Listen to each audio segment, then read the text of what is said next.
1904년 2월 7일, 일본 해군이 제물포 앞바다에 정박 중이던 러시아 해군을 공격했다. 러일 전쟁이 시작되었다는 소식을 29살 이승만은 옥중에서 들었다. 이 전쟁이 끝나면 승자가 누구이건 그 승자가 대한조선을 지배하게 될 것이란 사실을 내다본 이승만은 마음이 바빴다. 옥중에서 편찬 중이던 영안사전 일을 팽개치고 나라의 독립을 보전하는 방안을 담은 책 원고를 쓰기 시작했다. 4달 만에 끝낸 원고가 실제 책으로 출판된 건 이승만이 추록해 미국으로 건너가 유학을 마칠 즈음인 1910년 2월이었다. 옥중에서 원고를 마친 지 6년 후다. 출판사는 미국 LA에 있던 대동신서관이었다. 물론 순 한글책이었다. 출판된 책 서문에서 이승만은 이 원고를 쓴 과정을 다음과 같이 밝히고 있다. 일화전쟁이 벌어졌다. 슬프고 분통한 눈물을 주체하지 못하고 그동안 만들던 한영자전 간행 작업을 정지하고 양력 2월 19일부터 이 책을 쓰기 시작하였다. 처음에는 한 장의 종이에 장서를 기록하여 몇만 장을 발간하려 하였으나 급기야 시작하고 보니 끊을 수 없는 말이 연속되는지라 마지못해 관계 있는 사건들을 대강대강 기록하였다. 서문 말미에 죄수 이승만의 원고 마무리는 1904년 6월 29일이라 밝히고 있다. 이승만은 출판된 책 본문 중 마음속에 독립을 갖게 함이라는 소제목 하에 그래서 원고 작성의 이유를 다음과 같이 소개했다.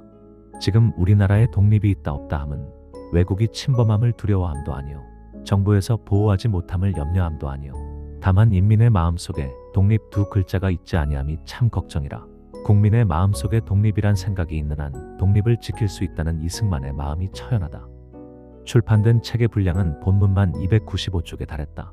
이 본문에 더해 이승만 본인의 서문 2쪽, 그리고 박용만 및 문양목이 쓴 후서 각 3쪽의 목차 4쪽, 합해서 모두 12쪽이 책의 앞부분에 추가로 등장한다. 참고로 후서는 이름만 후서라 붙였을 뿐 실제로는 책의 앞부분에 등장하는 전서이며 출판의 경위를 설명한 글이다. 이외에도 책에는 페이지 번호가 붙지 않은 사진, 도표, 그림이 111개나 추가되어 있다. 지금의 책으로 쳐도 이 책은 결코 짧은 분량이 아니다. 요즘 문장으로 다듬어 재출간된 독립정신 책 분량을 살펴보자. 연세대 이승만 연구원이 연세대 출판문화원에서 2019년 출간한 독립정신은 474쪽이다. 박기봉이 2017년 비봉출판사에서 출간한 독립정신은 464쪽이다. 결코 짧지 않은 분량의 책 원고를 이승만은 옥중에서 불과 4개월 만에 완성했다. 어떻게 가능했을까? 앞에서 설명했듯이 이승만은 감옥에서 글을 쓸 수 있게 되었을 때 동부가 정세를 분석한 청일전기 원고를 제일 먼저 썼다. 그리고 나선 신학월보와 제국신문에 엄청난 분량의 논설을 기고했다. 제국신문에만 1901년 1월부터 1903년 4월까지 무려 500여 편의 옥중 논설을 썼다. 물론 감옥에 들어오기 전 협성의 회보, 매일신문, 제국신문에 썼던 원고도 있었다. 배제학당 졸업식 때 읽은 영문 원고, 조선의 독립도 있었다. 러일 전쟁의 발발을 지켜본 이승만은 독립의 정신을 백성들 사이에 널리 알려야 한다고 생각하고 4개월 동안 집중적인 작업을 했다. 기존의 원고들을 재활용 및 재구성하고 추가로 필요한 글은 새로 덧붙였다. 이렇게 독립정신 원고가 완성되었다. 독립정신 본문은 총론과 후록을 포함해 전체 52개의 소주제로 구성되어 있다. 총론 이후 후록이 나오기까지 중간에는 각각 자기 책망을 깨달음으로 시작해 일본 백성의 주의로 끝나는 50개의 소주제가 이어진다. 후록에는 독립주의의 기묘한 6대 조목이 압축되어 있다. 여기에서 각각의 소주제별 내용을 일일이 소개하는 작업은 불가능하다. 그러나 책의 전체적인 구성은 잠시 설명하지 않을 수 없다. 책에는 1. 독립과 자유에 관한 인간의 본성. 2. 독립과 자유는 곧 통상이며 문명, 개화는 필연. 3. 야만과 개화, 그리고 새 유형의 정치체제, 전제정치, 대통령제, 내각제. 4. 폐쇄경제의 운명과 전제정치의 해독에 따른 마음의 결박 8가지. 5. 동아시아 근세사를 통해 본 만국의 정치외교사. 6. 마지막 처방인 교화 등과 같은 큰 주제의 논의가 차례로 등장한다. 이승만 학당 교장 이영훈 교수는 이승만의 독립정신을 다음과 같이 평가한다. 이승만은 실학의 계보를 잇는 마지막 사람이었다. 실학의 맥락은 이승만을 매개로 대한민국 역사로 계승되었다. 우리의 대학사회는 이 같은 역사적 사실을 깡그리 무시했다.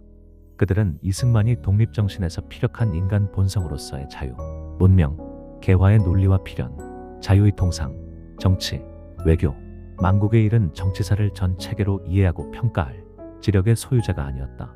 그렇다. 이승만에 대한 재평가 없이 오늘날 대한민국 역사를 제대로 이해하는 것은 불가능하다. 이 책은 망해가는 구한말과 오늘날 번영하는 대한민국이 그 사이 등장한 수많은 단절에도 불구하고 이승만이라는 성각 지식인을 통해 사상적으로 정신적으로 연결되어 있음을 드러낸다. 당연히 대한민국 최고의 문화재급 대우를 받아야 할 책이다. 이런 역사 해석이 자리를 잡아야 비로소 나라가 바로 설 터이다. 독립정신 재판은 1917년 하와이 태평양 잡지사에서 찍었다. 일제에 의해 금서로 지정된 이 책은 해방이 되고 나서 1946년 국민정신진흥회 및 활문사, 1947년 및 1953년 중앙문화협회, 1954년 태평양 출판사, 간헐적으로 중간이 이어지다가 1960년 4.19 이후 다시 금서 취급을 받으며 사라졌다. 세월이 지나 1993년 이한빈이 다듬어 정동출판사가 다시 출판을 했고 1998년 연세대 현대한국학연구소가 이화장 소장 우나미 승만문서 동문편 18권 중 제1권의 초판 영인본을 수록했다. 그 후 2008년 김충남, 김효선이 풀어쓴 독립정신 그리고 같은 이들이 다시 더 쉽고 간략히 정리해서 2010년 독립정신 조선민족이여 깨어나라로 출판했다. 그러나 전체 내용을 완전히 제대로 복원한 책은 2018년 박기봉이 교주한 독립정신 그리고 2019년 연세대 출판문화원이 출판한 독립정신뿐이다. 연세대는 독립정신 영인본도 함께 출판했다. 한편 영문판은 2000년 김한교 교수가 번역해 하와이대학 출판부에서 나왔다. 이 책의 원고를 마친 후 2달 만인 1904년 8월 9일 이승만은 민영환, 한규설 등의 노력으로 특별 사면을 얻어 감옥에서 나왔다.